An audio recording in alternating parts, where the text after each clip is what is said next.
Good morning. Great to see everyone here. I'm joined by our Health Commissioner, Dr. Mary Bassett, Jackie Bray, our Commissioner, Division of Homeland Security and Emergency Services, and Catherine Garcia, our Director of State Operations. And I'm here to give you an update on COVID. There's a lot of news to talk about, but also I first quickly want to touch on monkeypox. And according to this, New York State, the city, have also confirmed 679 cases, 639 of which are in New York City. And due to our continuous pressure We know that we need to secure more doses of the vaccine, so we have over 60,000 to date. That includes New York State and New York City. And I want to thank President Biden and his administration for being responsive. We also have a recent round from the feds being distributed as we speak, and we're also reallocating over 2,000 doses from other parts of the state at this time. So just to give a snapshot of where we are and some thoughts on how to contain monkeypox, I'm going to turn it over to Dr. Bassett first. So Dr. Bassett. Thank you very much, Governor. And let me just say, I would like to thank the Governor for all of her partnership on health-related issues, on COVID, on reproductive rights, and so many contemporary public health issues. I'm going to talk about monkeypox because it's a growing concern for all of us. It's just been about 2.5 months since the current outbreak began, and it's already extended to over 60 countries around the world. And since mid-May, it has arrived in the United States and been diagnosed in individuals across the country in virtually every state. But our state, New York State, has the highest numbers by far in the nation, and it is these numbers that drive our sense of urgency. Your health department and its incredible professional staff have been working tirelessly. There are 3 aspects of the current outbreak that make it unusual and concerning. The first, we are seeing monkeypox ongoing transmission in countries where it has not previously been seen. Second, the clinical presentation is not classical. It's not what you'll see if you Google monkeypox. And overwhelmingly, the people who've been diagnosed are people who identify as gay, bisexual, or men who have sex with men. Anyone can get monkeypox, but right now, this virus is spreading through the social networks of men who have sex with men. So as ever, the department is providing information to the public, reaching out to advocates and activists in the LGBTQ community, with which we have long-standing and highly valued collaborative relationships. Healthcare providers are receiving information from us so that they're aware of and can diagnose and test for suspected cases. We've been developing clinical guidance, expanding test capacity, initially from our public health labs, now to commercial labs, partnering with the federal government, as the governor has said, and revitalizing our network of local health departments, which remains such a key part of our public health infrastructure in the state as the entity that will be distributing vaccines and, of course, educating the public. We're doing all of this with real attention to the importance of dignity and respect, without stigma, and with equity always at the center of our work. So you can see the case update on the slide already. The CDC has reported something over 2,100 cases as of yesterday nationwide. The actual number is 2,108. And New York State has 69 of those cases, 639 in the city. Almost all of the other cases diagnosed in the state, 40 of them, are located in the downstate area, but yesterday we had a case diagnosed in Tompkins and in Albany counties. So we expect the number of cases to increase. This reflects both increased diagnostic and ascertainment, and it reflects ongoing transmission within communities. I'm going to take a moment just to remind everybody about monkeypox as a clinical syndrome. It is rarely fatal, but it is extremely unpleasant, and the lesions can be severely painful. And also they're scarring lesions. As they heal, they will leave scars. So this is something that nobody wants to get, but there have been no deaths reported in the United States. The other thing to be aware of is that we have to await the rash to make a definitive diagnosis. So once the rash emerges and that pustule forms, we can do a swab and test it for virus. At this time, there is no other way to diagnose monkeypox save swabbing a pustule. But people may feel symptoms and feel unwell before the rash appears, and we want people to be alert to flu-like symptoms, swollen lymph nodes, and of course, if you get a rash, you should seek attention if you're concerned about monkeypox. In this outbreak, rashes have not always been generalized as they are classically. They've occurred on or in the mouth, in the genital area, in the perianal area, so they have been more localized than we've seen. Once you have symptoms, these can last for 2 to 4 weeks. As long as you have a healing rash, you are contagious.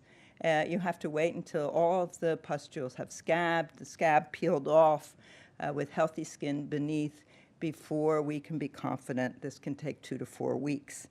All right, let me just say again that anyone can get monkeypox, but in the current outbreak, monkeypox is primarily spreading through the social networks of gay, bisexual, and men who have sex with men, and it spreads through prolonged skin-to-skin, face-to-face contact, the kind of contact that people have during sex or other intimate activities.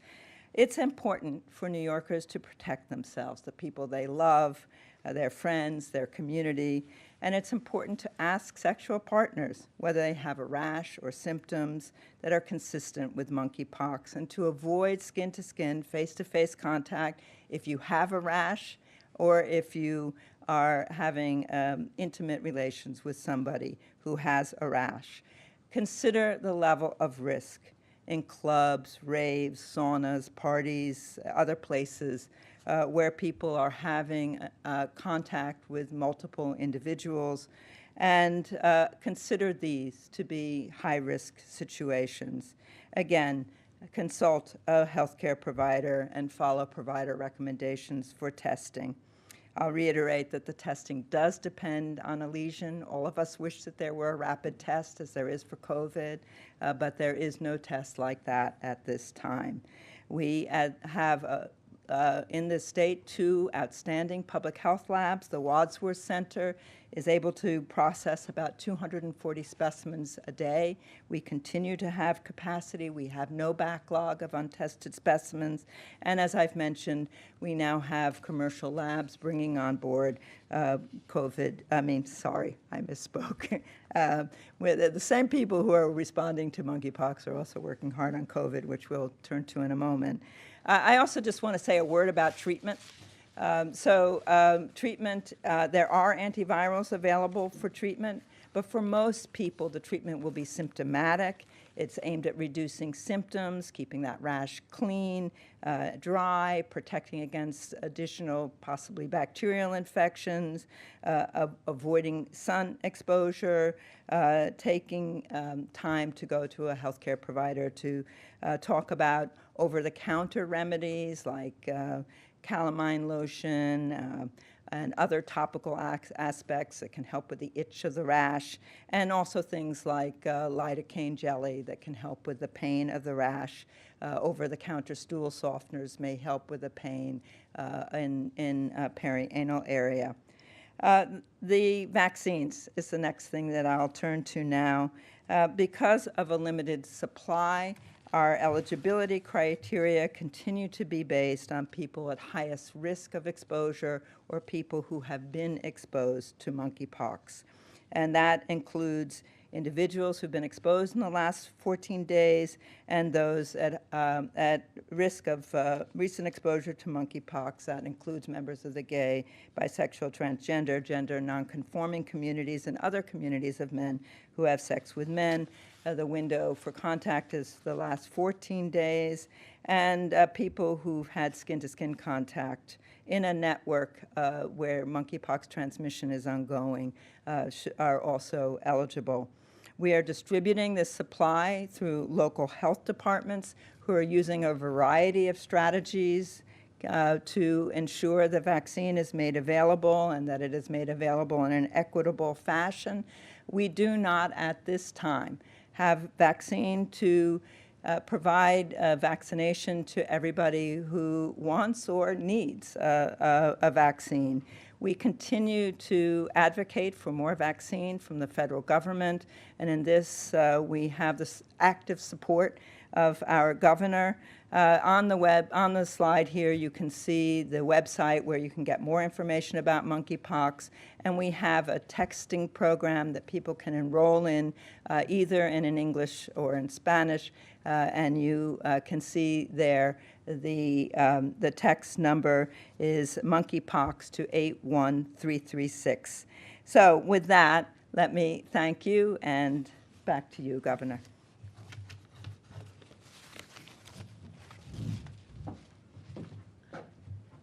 Thank you, Dr. Bassett, for the very thorough, as expected, a necessary conversation about, the reality of what monkeypox is all about, how it's spreading.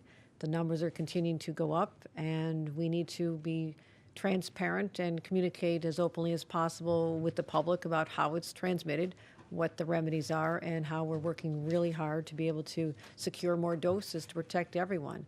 But at this point, I'd like to bring in someone who's been in regular communication with us, and I want to thank Dr. Ashish Shah, who's the White House coordinator on COVID, but we also have been having many conversations about what you are doing on the monkeypox distribution. We've talked about our numbers and our cases in New York, and I really just want to thank you for your willingness to look at the normal distribution based on population, but also recognizing that we have at least a quarter, if not a third, of the cases in the country here in New York State. So, Dr. Jha, thank you very much for joining us today. Yeah, Governor Hochul, thank you, and thank you for your extraordinary leadership and partnership here. And always a pleasure to also follow Dr. Bassett, who's one of our nation's preeminent public health experts. So we've got a great team, and this has, I think, been a really good partnership on our end, and we are just grateful for that. I'm going to take just 2-3 minutes. I'm going to spend a minute talking about COVID because it's still with us. We have a set of challenges that we all have to manage, and then I will talk about monkeypox. Both recap some of what we're seeing at the national level, as well as what we expect in the days and weeks ahead. In terms of COVID, as many of you might have heard me talk about right now, the challenge that's facing us is BA.5. This is a subvariant of Omicron. It is now the dominant variant in the United States. About 70-80% of all cases are BA.5. And the reason it has us concerned is because it's incredibly immune evasive. People who were infected 3 months ago, we're seeing high levels of reinfections. People who have not been boosted for a while, have not gotten a vaccine shot in a while, we're seeing a lot of breakthrough infections. But the key message that I want to make sure everybody understands is that the key tools that we have developed over the last 18 months, vaccines, treatments, our diagnostic tests, they continue to work against BA.5. And probably the most important message on COVID that I want to get across today is if you are over 50 years of age, and if you've not gotten a COVID shot this year, if you've not gotten a vaccine this year in the year 2022, you need to go out and get one now. It will offer a very high degree of protection, keep you out of the hospital, and will get you through the rest of the summer into fall. And we do expect in the fall, we will have a new generation of vaccines that are Omicron specific. Getting vaccinated right now will not make you ineligible for that. Very, very important. Everyone over 50, if you've not gotten a shot in the last 6 months, please go out and get one.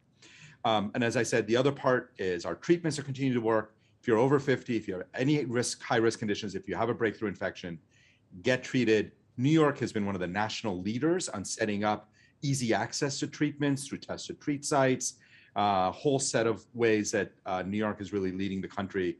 But the goal is, in partnership, the federal government, your state government, working very closely to make treatments as easily available and as widely available as possible. So those are my key messages on COVID. Let me now turn to monkeypox. And again, Governor, this has been, as these things always are, a very close partnership, and I really appreciate your leadership, Mayor Adams, in both advocating for New York, as well as making sure that we're all aligned and focused on trying to get the limited supply of vaccines we have to the people who need it most. So I want to just talk a little bit about vaccinations and where that is. Just a couple of weeks ago, there were about 10,000 doses out into the community. That number has grown exponentially. Where over 100,000 doses have been administered. Just last week, as the governor said, we announced another 131,000 doses allocated. Of that, New York, as a state, got about 33,000 doses, a little more than 25%, and appropriately so. As you heard, the outbreak, it's happening in many places across the country, but certainly New York has a substantial share of the outbreak, a substantial number of cases, and New York absolutely needs and deserves those doses. And right now, based on all the allocations we have given out, total of about 65,000 doses of vaccines allocated to New York so far. That, by the way, just to give you a perspective, that's enough vaccines for the first shot for about 50% of the population at risk. We're talking about people living with HIV. We're talking about men who have sex with men who are eligible for PrEP. And that's progress, not enough. We got to keep going and we got to keep doing more. So let me just talk to you a little bit about what people should be expecting in the days and weeks ahead. There are about 800,000, a little less, I think about 780,000 doses that were filled and finished in Denmark. FDA inspectors have went and did inspections in Denmark, are back. Those doses are coming over to the United States. We expect about half of those doses to be in the United States this week over the next few days. The rest of it coming next week. FDA inspectors, FDA scientists are running some integrity checks, making sure the vaccines are in good shape. You know, I know everybody wants to move very quickly on this. FDA really is a gold standard. We want to assure safety of these vaccines. They are moving about as fast as possible to get all of that kind of safety checks done. And we're expecting early next week to get a thumbs up from the FDA, assuming everything goes well. And I don't want to prejudge that, but assuming everything goes well. That means another 760,000 doses nationally become available. My hope is over the next few days, we'll be able to make allocations, again, disproportionately giving vaccines to places where the outbreaks are the biggest. But in the days and weeks ahead, you're going to just see more and more vaccines become available. And obviously, after that 760,000 doses, we're not going to be done. We're continuing to work with the one company in the world that makes the Jynneos vaccine to try to get more vaccines produced, both there and in the United States, and with the goal of more and more vaccines becoming available. Let me just finish with the last point. Vaccines are only one part of the three-part attempt here. We got to also make sure diagnostic tests are becoming easier to use. You heard from Dr. Bassett. Got great state labs, arguably among the best state labs in the country, are in New York. We're also making commercial labs available, making sure that that's easy to access. And we're doing a lot to make sure that treatments are also becoming easier and easier for doctors to get. So this is a tripartite, sort of a three-pronged approach. But one thing that's always been very clear to us is there's only so much we can do here in the federal government. Public health works best in America when it's a tight partnership between states and the federal government. And we could not be happier here in the White House with the partnership we have with Governor Hochul, with Dr. Bassett, Mayor Adams, Dr. Bassan, the entire New York team. So thank you for that. And thanks for letting me spend a few minutes with you. All right. Dr. Jha, thank you so much. We appreciate the attention you've been giving us after we've had many conversations, and I know you know our concerns, and that help is on the way, correct? Absolutely. All right. Thank you, Dr. Jha. Have a great day. Thank you. All right. Now for the topic of the day, COVID. There's so much going on. We have a lot to cover, but you know, it's another chance to take a look at what we talked about, the emergence of BA.5. And so I wanted to give New Yorkers an update of where we're at. And as much as it's phenomenally hot outside, in fact, before we're done today, I'll give you a heat update, weather update. Fall is rapidly approaching. And as we've seen from past trends, this is now our third season heading into fall after seeing numbers decline late spring and in the summertime. Fall's quickly approaching. We're watching the numbers, but people start heading indoors, it gets colder, and kids are heading back to schools. So we've been doing intensely, having many meetings internally to prepare for the future, but the future is right around the corner starting this fall. So like I said, we've seen cases before. Look at the numbers of, this is the history. This is what we're very cognizant of in what happened in 2020, in 2021, and what could be happening now, the number of cases that start spiking up this time of year. So that means it's time to be prepared. We need to make sure that we look at the cases. You can see our spike that went up because of Omicron in the wintertime. We got through that, but if you look at June 20th, July 16th, trending upwards a little bit. We're at 37 cases per 100,000. Last week was 35. A month ago was 24. So So not a serious spike, but, when you compare to Omicron, you talked about we were at 37, we were at 381 cases per 100,000 at that time. But we've seen the past, and the past can become the present if we don't take the steps necessary now.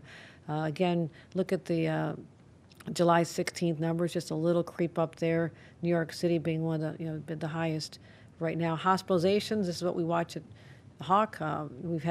We lost 22 New Yorkers yesterday, individuals who, succumbed to this illness. So it is still real. It is still dangerous.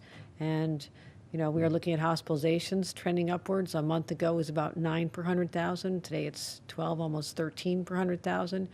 Omicron was 62 per 100,000. So we're not there, but we need to be cognizant of what could be our future. So these are our hospitalizations, our trends. You see at the bottom, they are absolutely trending upward. So vaccinations are the key. We've talked about this a lot. We still are proud that we're #1 in the nation for having the adults fully vaccinated, #1 for teenagers fully vaccinated, and #2 in the nation for children 5 to 11 fully vaccinated. But we can do better. These are numbers I want to put in front of the public once again to say, where are you? It's time. They're readily available. No scarcity, no lines, no hassles. There is no excuse. So Dr. Jha also talked about the importance of boosters, as did Dr. Bassett. We talk about this often. The booster right now, the second booster is only approved for people who are 50 and over and 12 years old who have an weakened immune system. We are pushing the federal government to expand this. We think we're going to get some information soon because we believe that this should happen, and New York State stands ready to get the additional boosters out the door. And again, there's no shortage. It's just we're waiting for the law to catch up with what we're dealing with here. So those are our number. Over 9 million people have been received boosters, but we have more to do as well. So let's talk about the future. That's where we are today. If anything, this pandemic and COVID has taught us, preparations are the key to literally survival. And when I came into office last fall, we rolled out a plan to deal with schools and a smooth plan to have schools reopen. And then all of a sudden we got slammed with Omicron, and we saw a very serious crisis at the time. So I wanted to sit down with my team now and develop 2 plans. One is in the short term. That is our fall action plan to prepare for fall and winter this year. And for the long term, what we're calling our pandemic after action review. So let me start with the fall planning, which is now underway. Yes, this looks like a military operation. This is what we operate under with our very, very regular meetings to talk about all the points that we need to be assessing and examining our response and our preparation. It is militaristic in how we do this, but we're serious. We're very serious and intentional about how we're going to deal with this pandemic because it is trending upward and we expect it to continue to increase. So that's sort of our map, but let me walk you through some of those elements of it. Unlike a year ago, we have far more tools at our disposal between availability of tests and vaccines and treatments, the boosters, and again, our goal has been to remove any barriers to people receiving these goals, make sure they know the availability, make sure the doctor's offices know, and also looking at the overall strategy. We will be talking about our return to school strategy, getting more New Yorkers vaccinated and boosted, testing early, testing often, more access to treatment and therapeutics. Also stockpiling, yes, once again having to stockpile PPE, strengthening our hospital systems that really were under such stress. And I'll talk about what we're doing there as well as coordinating with our partners. But also something else. I wanted to hear directly from New Yorkers and how they're feeling about what's going on and how they're adapting to the new normal. So we listened to them. We conducted a survey just last month, and I just want to highlight some of the key findings. And most New Yorkers feel things have gotten better. They currently feel safe about the state of COVID. About 90% feel somewhere between neutral to very safe. And about 75% still believe in the ability of the vaccines to prevent transmission. That's important to us. People know about antivirals, but they don't know how to access them. 70% know that the antivirals are available. And also 80 to 90% of New Yorkers have said that they have no trouble accessing at-home tests and PCR tests. But people who are uninsured, we knew this could happen, are having a hard time accessing the PCR tests. About 40% think they don't have them available to them. So we have provided more information about eligibility and effectiveness around people over 65. They're willing to do so if they're provided more information. So we're focusing on that place where we are, just sort of a snapshot in time of what it's been like after 2 years. But let's talk about our return to school strategy and how that is critically important, because as we start venturing into back to school shopping and getting supplies and thinking about that return, I know it's only midsummer, but we have the luxury now of time to prepare for the inevitability, which is parents and teachers being anxious about going back into the classroom again. So parents, we have a return to school strategy once again, and we're going to make sure kids are safe and protected. So here's what we're proposing. We are now distributing, as we speak, over 3 million test kits to school districts to make sure that every student and member of their staff can test before the first day. We encourage everybody to take advantage of this. We did this last year. I was only in office starting August 24th. Start of school was literally the next week, so we had an emergency crisis where we were trying very, very hard to protect kids in schools and getting information and vaccines and everything out there. But we're in a different place this year. We have the time to say, okay, what has to happen? Direct communication with our school districts is key, telling them these are coming. We are making sure that we can have the tests available to schools, which is why we've been amassing so many test kits. Right now, everybody's going to ask about, are kids going to need tests or masks in schools? This was a big issue last year. Right now, we're saying they don't. That we don't currently, based on today's numbers, anticipate the need for masks in classrooms, but I'm going to reserve the right to return to this policy if the numbers change, the circumstances change, and the severity of the illnesses change. So God forbid there is a variant that affects kids more severely. We've seen a lot through this crisis. I feel like we've seen everything, but maybe we haven't. And that's what we're preparing for. So my number one job is to protect the health of New Yorkers, especially our vulnerable children. And if we learned anything, we know that kids need to be in school. One of the biggest takeaways that we'll be talking about in our analysis, the effect on children not being in a cool school setting, and we're still dealing with the aftermath today. So it is our objective, ensuring the safety of our students, but that they be in classroom for in-person learning this fall once again. Next part of the strategy, more vaccinations and boosters. 99% of residents live within a drivable distance to a vaccine provider. That's extraordinary. A year ago, we would have just thought that's never going to happen, or even 6 months ago. So a lot of work has been behind this. We have a provider network that we can take care of boosting all residents over 65 in a short time. We know how to do this. We know how to do these operations now. And also, we're just assessing our overall infrastructure. Are there shortcomings? Are there parts of the state? Are there buildings and congregate settings in place where people have vulnerabilities? We also know we can stand up mass vac sites like this if we have to. We know what to do, and that gives us some comfort, and we're prepared. If we see the numbers, something changes. And again, we don't always know that we can count on the federal government to send in the cavalry. We don't know that they'll be there with the money that they had been in the past. We don't know that they'll be there with the resources. So this is ensuring that we can be independent and take care of our residents.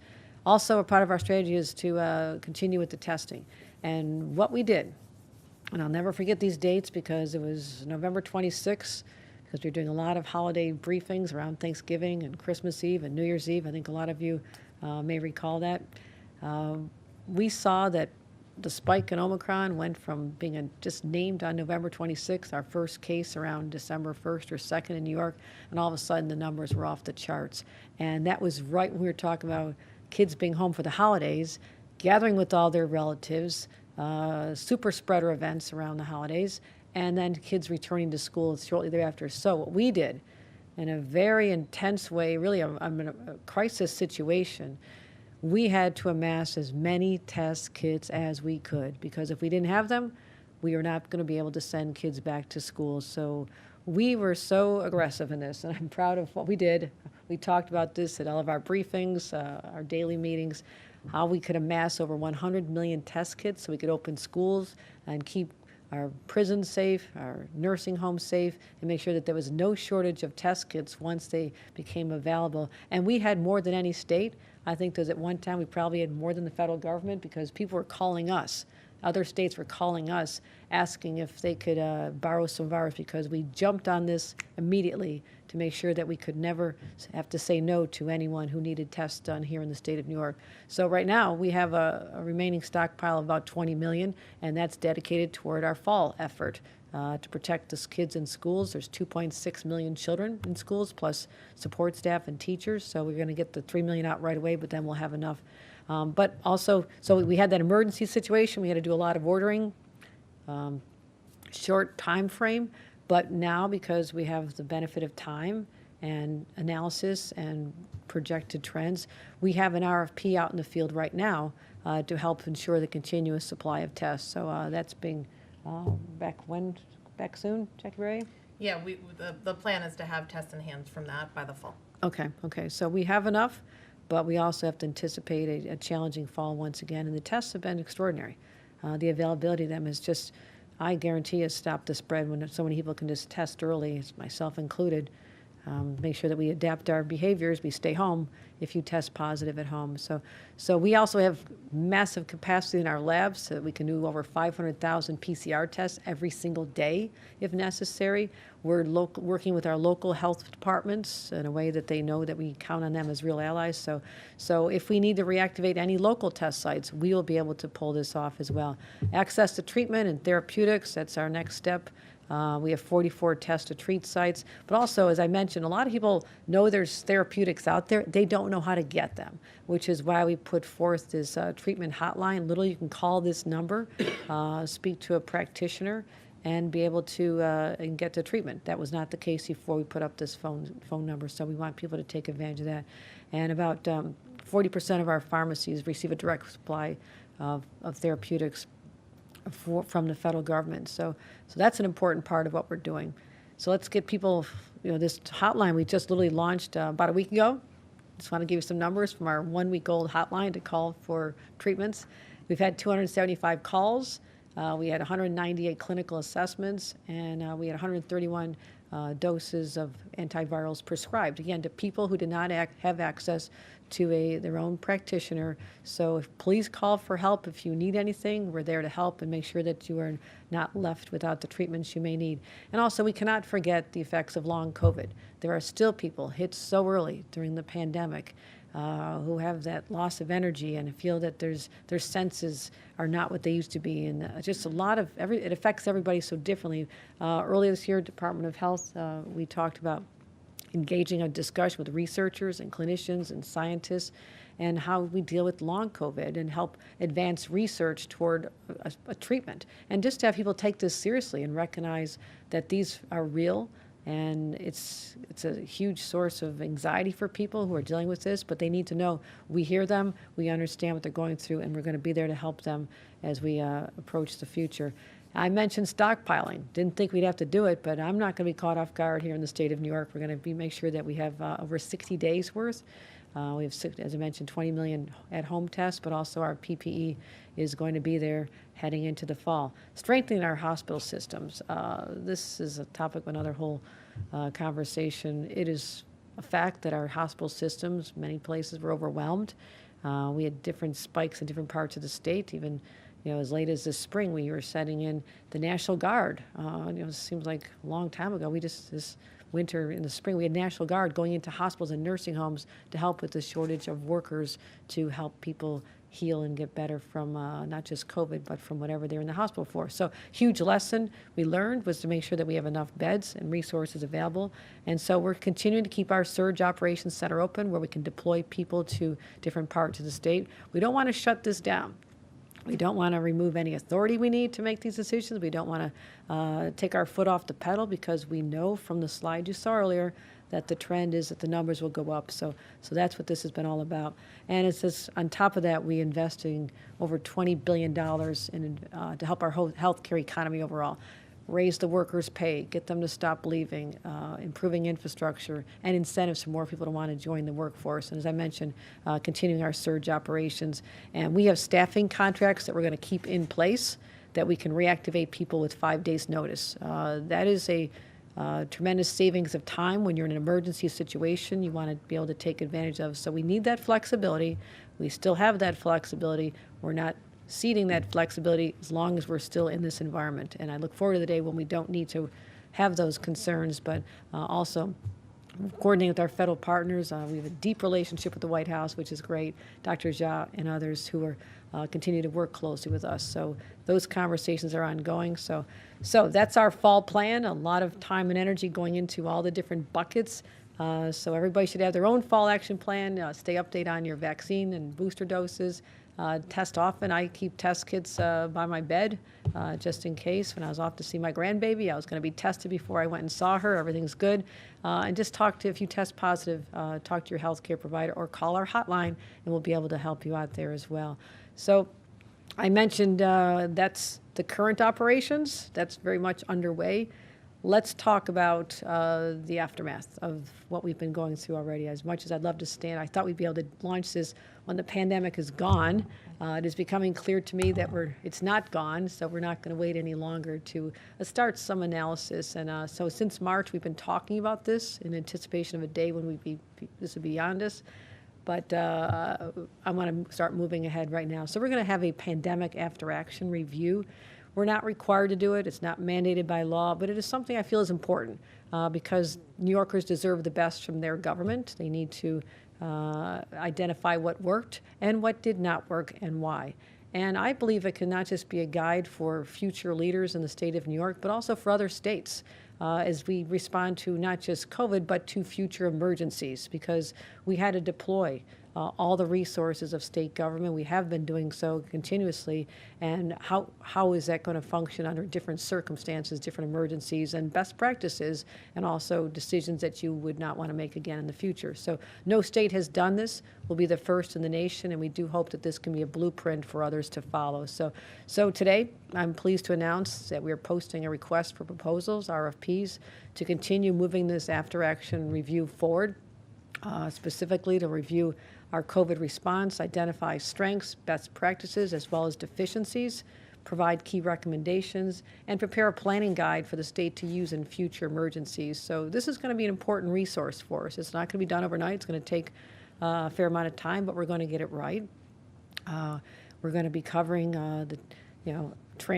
policies related to medical procedures and hospitals and patient facilities, the transfer of individuals, vulnerable populations into congregate settings, homeless shelters, group homes, nursing homes, jails, prisons, and how efficient the infection controls were in those settings. That's very important to us, as well as the impact on early childhood and school-age children and special ed and post-education programs, and talk about the shutdown and the reopening of schools and how to handle that in the future, as well as the shutting down of the economy. We had a lot of areas affected. And so I want to make sure that we are very intentional about this, that we have a broad scope to what we're doing, but also to have a real blueprint so that is useful to us, does not sit on a shelf, but can be something that we can employ day after day as we deal with the day-to-day crises, but also going forward. And also look at what some of the benefits are that based on what we saw people rise up and do,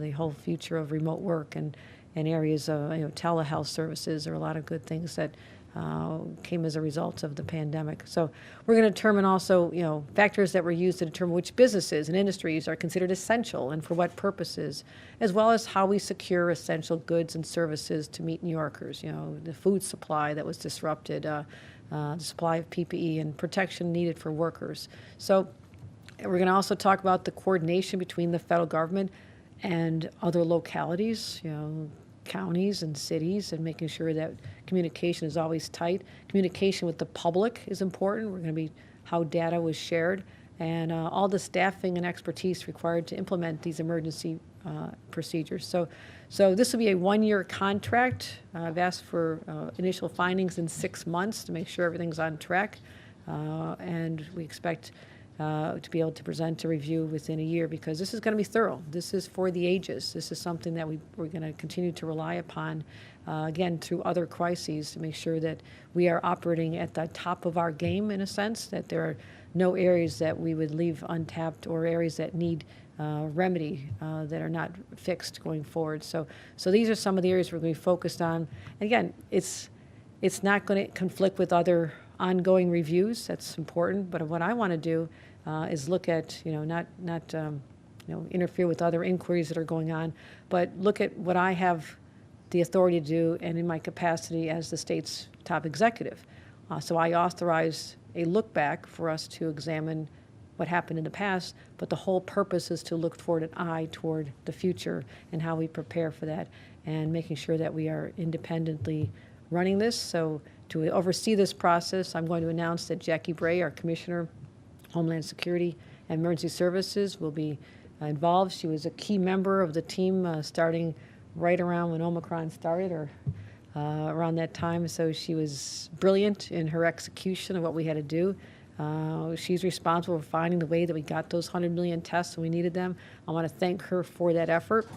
But it's also going to be important to me that independent entities are selected. The RFP specifically says that any consulting firm that was involved in advising during the pandemic would be not included, because we want to make sure that there's complete independence as well here as well. So that's what we're working on. We're very much looking forward to starting that process. I believe it's an important one. Again, we had thought it would start when the pandemic was completely in the rearview mirror, but that's not going to happen anytime soon. So now is the right time to go forth with those preparations. But before we wrap up, cannot ignore the fact that we're going through extreme heat wave. And so that's what we're looking at. This is the state of New York as of hours ago.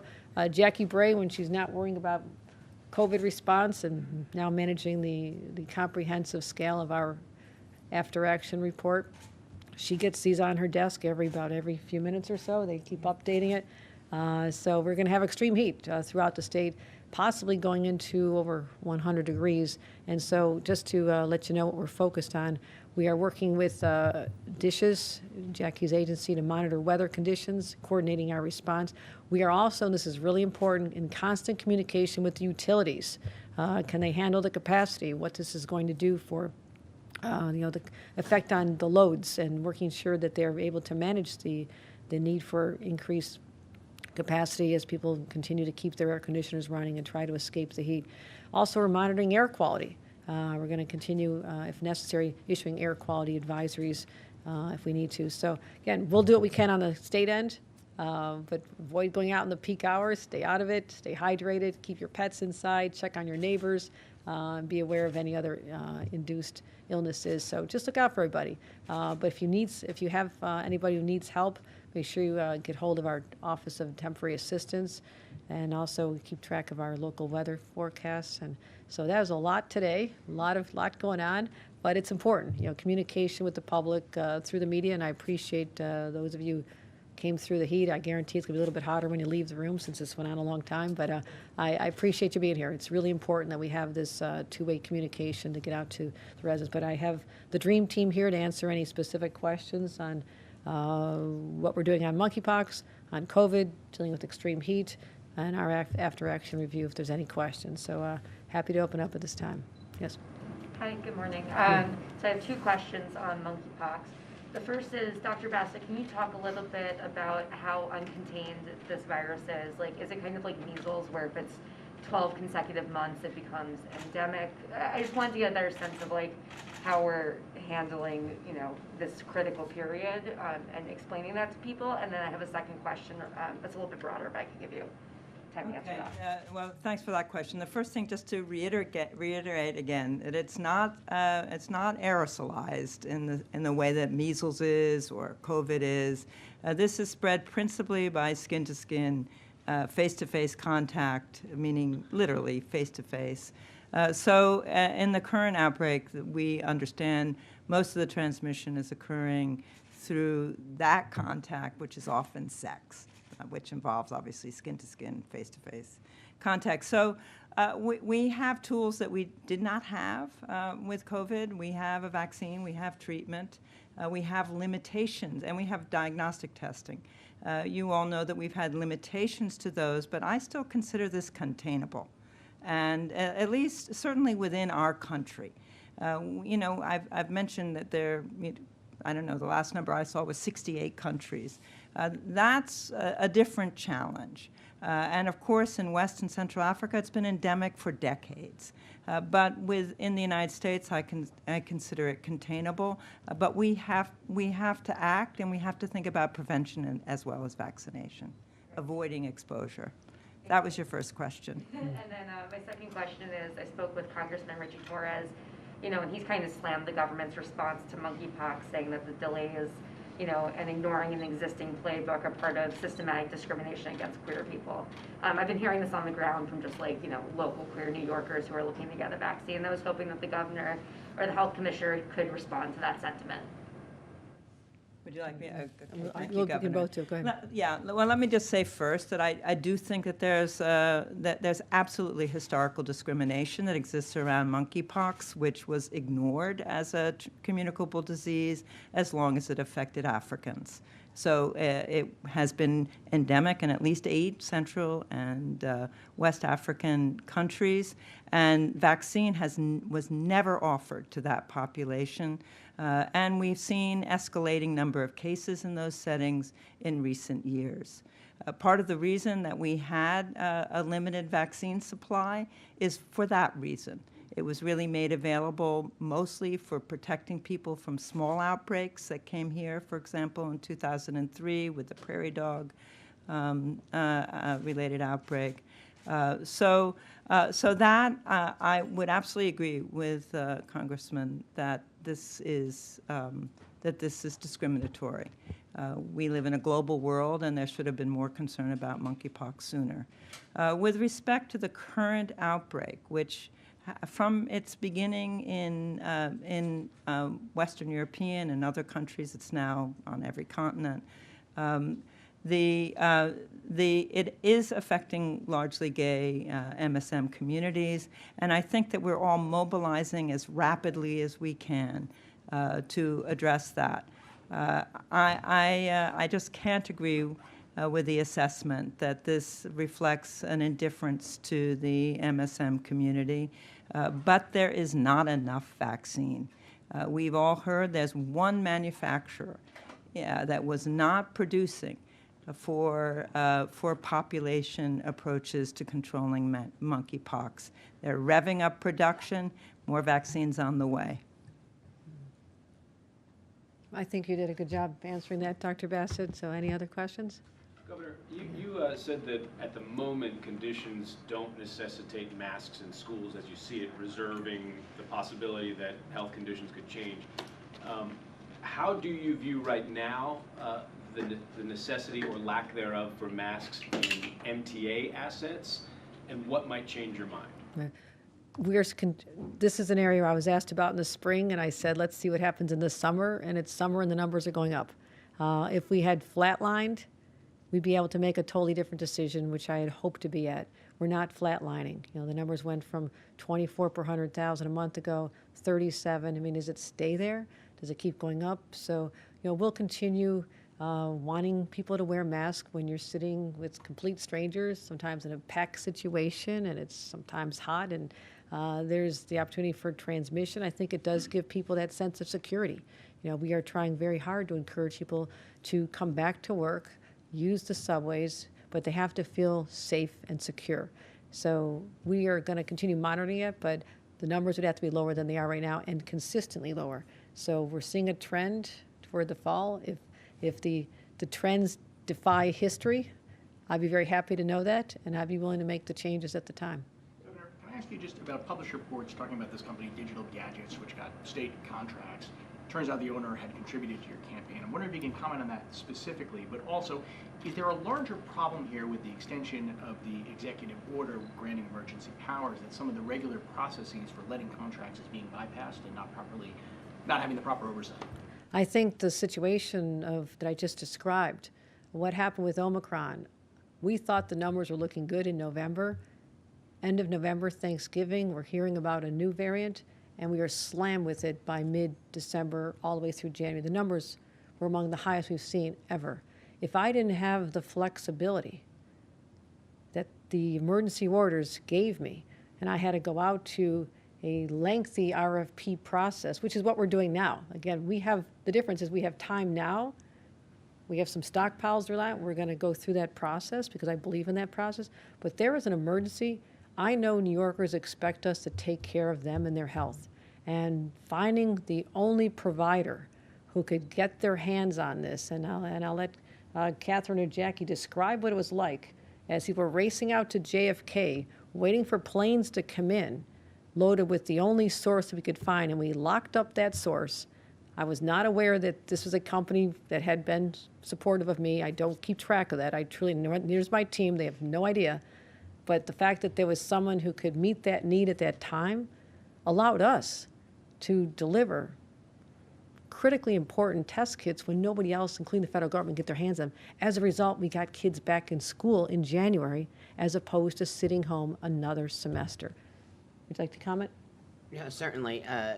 And it was actually not the only company. It was the largest company that we ended up using. And it was literally, we would have taken test kits from anyone who could have provided it, because it was not only to make sure that the schools opened, but that they stayed open. So we were continuously supplying, particularly through January and February, districts across the state so they could do tests to stay in schools, as well as in our nursing home community and across our community executives and our local electeds to get it into community. Because if you recall, you couldn't walk into a drugstore at the time and get a test.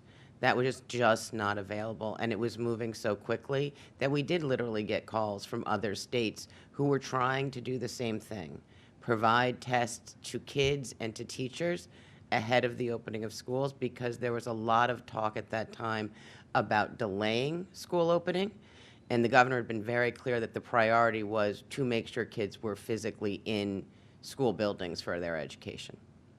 Commissioner, you want to say anything? Okay. Governor, you've defended your use of the state aircraft yesterday by saying it's a big state and governors need to reach constituents. But what about the times you flew to stay in your hometown of Buffalo before returning to New York City the next day? And this includes the time you went to the Buffalo Bills home opener. Is that proper use of state aircraft? Yes, everything we do is proper use of state aircraft. Everything I do is cleared by ethics. It follows state policies that have been in place. And at the end of the day, a governor is allowed to go home. Buffalo is my home. Quick one on the Penn Station vote happening tomorrow, less than 24 hours from now. You had the agreement with Mayor Adams that came out earlier this week, but government watchdogs said it lacks key specifics like dollar amounts, how much money the pilots are expected to make, or how much money the city might lose out in taxes.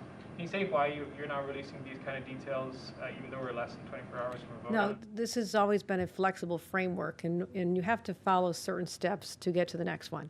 The federal government is not going to talk to us about how much they'll put toward the project until they know that we have agreements with our local partners, meaning the city of New York. So we got through that milestone. And I'll let Catherine speak to this because she was involved as very hands-on to make sure that we took care of that part. So we needed to get this agreement done so the feds would engage with us. So this is very much a first step. Catherine? Oh, absolutely. We are very proud of the agreement that we came to with the city. We believe it is a very fair agreement that protects their current taxes with escalation going into the future. We obviously need to go into negotiations with all of the property owners that are there, and so we are not going to tip our hand on what we think that will actually be specifically. We want to make sure that we are continuing to get the best deal, because at the end of the day, this is about impacting the public realm in that community and making significant improvements. It's about new subway station access into Penn Station, and it is about a Penn rehab that I think the governor has described as a hellhole in the recent past. True story. All right, thanks for coming out, everybody. Appreciate it. Thank you.